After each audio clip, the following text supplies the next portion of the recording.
Oh, mate, that escalated quickly. Welcome, Blue Believers, to another episode of the Stanford Sync. And I haven't got time for green screens. I haven't got time for backgrounds, mate. I'm barely going to have time for editing. The news has just dropped. Fabrizio Romano has confirmed that Levi Cowill has suffered an ACL tear and will miss the majority of next season. Oh, no. Mate, I can't believe it. I literally just released a video like an hour ago, maybe even a bit less than an hour while I'm recording this, and being like, oh, he's injured, and maybe he's gonna miss the Crystal Palace game, and maybe this, that, and the other. And it's like, oh, mate. And literally, like, within 40 minutes of that video going out, it's just dropped the absolute bomb that Levi Cowill is going to be out for the majority of next season. ACL tears are no joke, mate. They are absolutely no joke.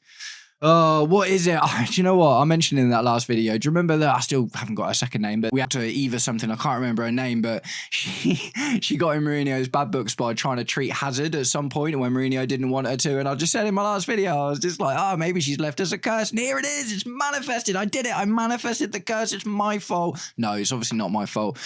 But, man, that poses some questions, doesn't it? That poses some real questions. Benoit Badiashile isn't good enough to be our left-sided centre-back for the entire season. So what this probably says off the bat is a couple of things, quite obviously. Trevor Chalobah's going nowhere. Tosin Adarabioyo is probably not going anywhere now. Axel Disasi might still go because he's, definitely favours that right side and we've got Aaron Anselmino still at the club. Like, maybe he was going to get a loan. Maybe he's going to stick around now. Questions get asked. Do we bring back Mamadou Sarr from loan? We've just sent him to loan at Strasbourg. Do you know what I mean? I guess, fortunately, the only fortunate thing we can talk about at the moment is the fact that the market's still open. It isn't... The season hasn't just started, do you know what I mean? And it's not like the Crystal Palace game and then he's just out for the rest of the season. We've got time to rectify this. Don't really know much about many targets on the market, though. Do you know what I mean? I was having a little look earlier to see who's available. There's a Leverkusen centre-back called Piero Hincapi. I'm sorry, I've probably butchered that name. RC Lens have Facundo Medina, Calvin Bassey of Fulham, Arthur Teat from Rennes, from in France as well. Do you know what I mean? It's just, principally, what is probably also an option is we've just signed Jarell Hato. Jarell Hato played 6 games for centre-back for Ajax last season. Definitely not his, preferred position. He's a marauding, creative left-back who can get into midfield and stuff, but, man, it looks like he's really going to get thrown into that spot if we don't sort something else out soon, isn't he? And, yeah, I'm just trying to think, man. I don't even think there's really anyone available to kind of poach. Do you know what I mean? It's like, maybe... I don't know, maybe we could go for him for like a John Stones at City or something if he's not playing. I know they've just bought a load of young centre-backs. There's no one at Arsenal because they're obviously stacked with Saliba and Gabriel, so it's not like they've got a load of other options. They just brought in Calafiori as well, and I've just realised something. We've still got Renato Veiga. Oh, that was a light bulb moment. I haven't got the time to edit it, but if I did, I would ping a light bulb above my head there. We've still got Renato Veiga. He wants to play as a centre-back. He's left-footed. He's just played all of that time for Juventus, and he was going to get sold to a club like Diego Simeone's Atletico Madrid, or Bayern Munich were really interested in him. That's probably the answer, isn't it? The answer is probably we keep hold of Renato Veiga and probably maybe still look at dipping into the market. But as I'm talking this through, because this is pure reaction. There's going to be minimal editing on this video because this news has just dropped like an absolute bomb, and I wanted to get here and get my opinion out on it. But yeah, maybe Renato Veiga's going to be that guy, right? I mean, the stars just kind of aligned. He's still really young. He fits the profile. If he stays with us for a season and plays as our primary left centre-back, then his value's going to go up, so we might end up getting even more for him if we sell him, or maybe we end up keeping him and he edges out Levi Cowill, because that turned into a Reece James situation and Levi Colwill's in and out of the team. Wesley Fofana's not even back yet and Levi Colwill's injured. What's happening? This is mental.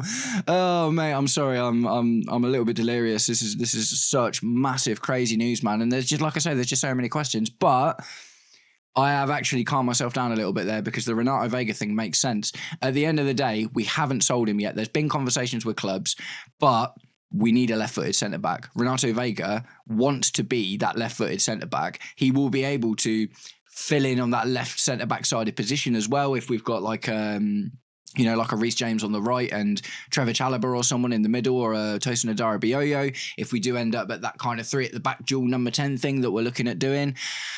And yeah, I had a little look just before I started making the video, but there doesn't seem to be any massively available options. And I don't really think there's many poachable people either. Sepp van der Ven would be great, right? Like the kid from Tottenham, like really, really rapid, really, really good.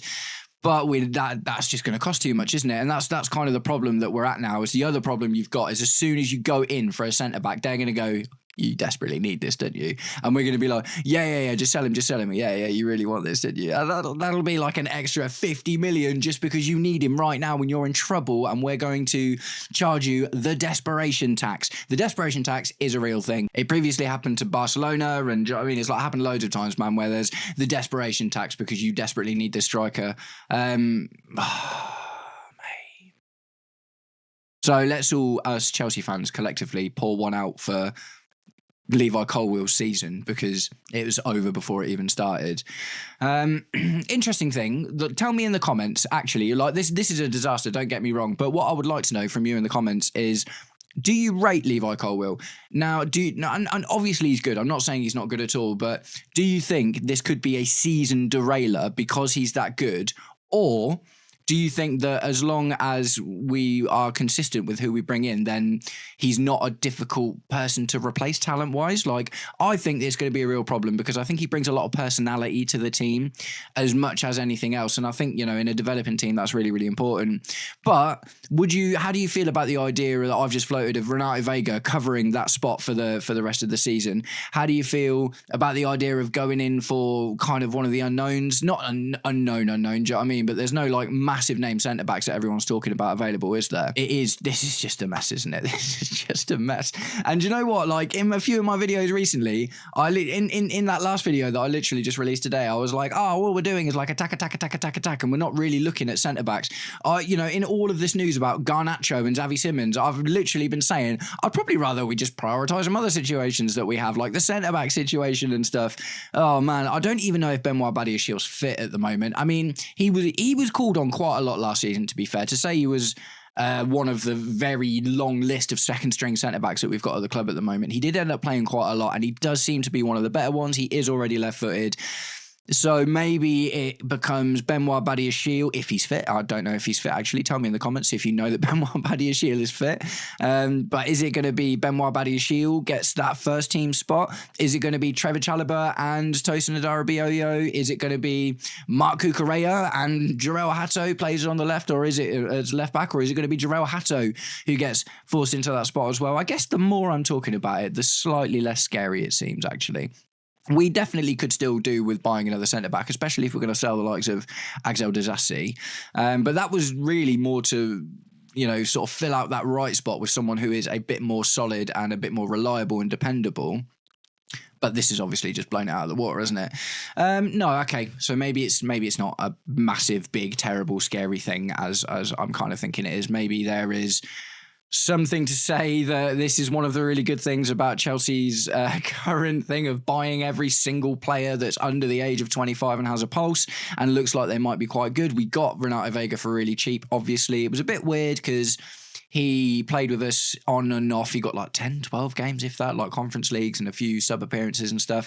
And then was like, I want to be a centre-back. Send me somewhere. So we sent him to Juventus. And now there's lots of conversations. Al Nassr had been in for him. Bayern Munich had talked about him quite a lot. And more recently, it looked like the Atletico Madrid thing was nailed on. But I would expect that to completely come to a halt now.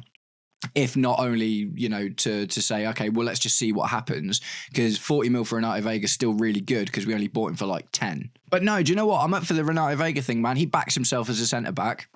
He's smart, young, technical, very intelligent guy, speaks loads of languages. Like, we could definitely do a lot worse. We could go out into the market and easily pay more than 9 mil for a worse player than Renato Veiga. So That is just seeming to start to make the most sense to me, to be honest. The thing about Jarell Hato is I don't think we can go in on Jarell Hato being that guy, because he kind of needs to be the backup to Cucurella. Cucurella needs a backup. He can't play another entire season in 4 competitions all of the time as without a proper left-back deputy, and Malo Gusto is not that guy. Do you know what I mean? Malo Gusto is not the left-back deputy that we need.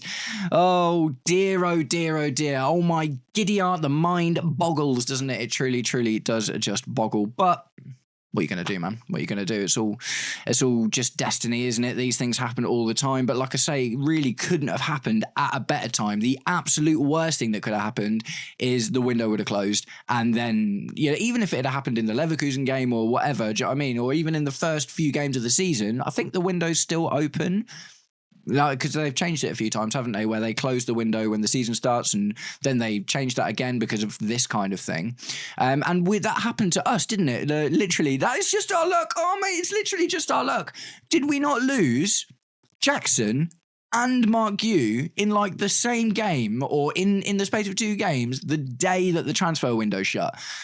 Well, I guess this is better than that. Do you know what I mean? This is better than that because we've actually got the option to go in to the market and dip into it and find a replacement if there is one available. I've been covering transfer news for the last 9 weeks, basically.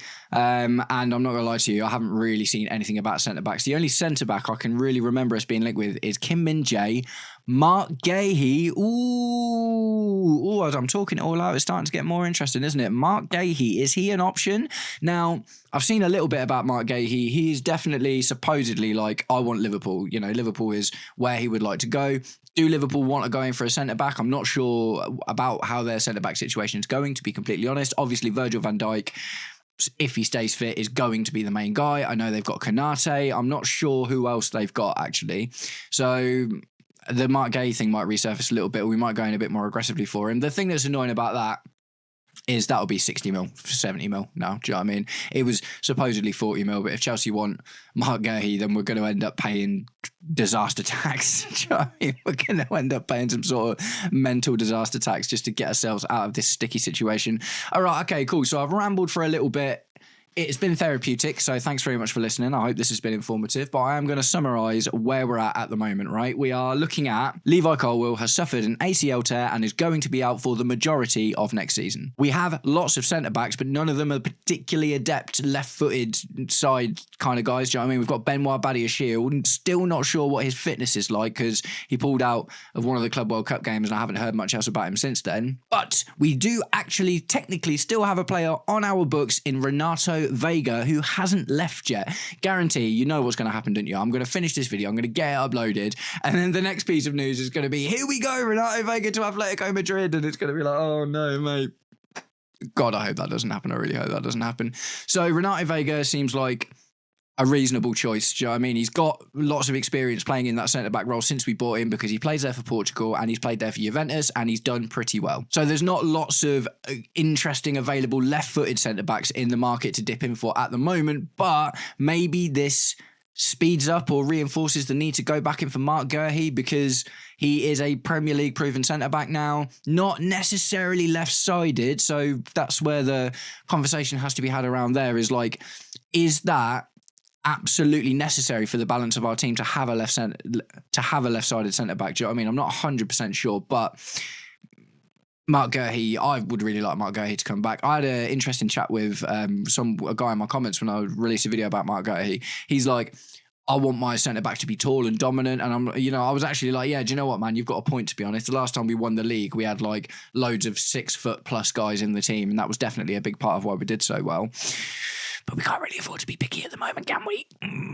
Oh, mate. Okay, right. Okay, well, this has gone on for a little while, hasn't it? And thank you very much for listening. Guys, if you are new to the channel, like and subscribe. You will see this kind of madness on a regular basis because this is my channel. This is my channel. And when crazy things happen, I'm going to try and get there to react to them and generate some conversation about it. Guys, if you are subscribers, nice one. Thanks for watching my second release of the night because I did not expect this to happen. But because of what I said in the last video, I felt I absolutely had to get this one out. So Nice one. Smash that like button, share the video, subscribe to the channel, or just roast me in the comments, whatever gets you through your day, because I'm not going to lie to you, now's the absolute right time to do it, because I might just have a breakdown and you can be the one that makes that happen. Nice one, guys. I'll catch up with you tomorrow when we get some, inevitably, what is going to be the fallout of this, because you know what we're like. Things will move very quickly. All of that Garnacho, Xavi Simons noise will now be clearly directed at this, and I imagine we will find out what's going to happen very soon.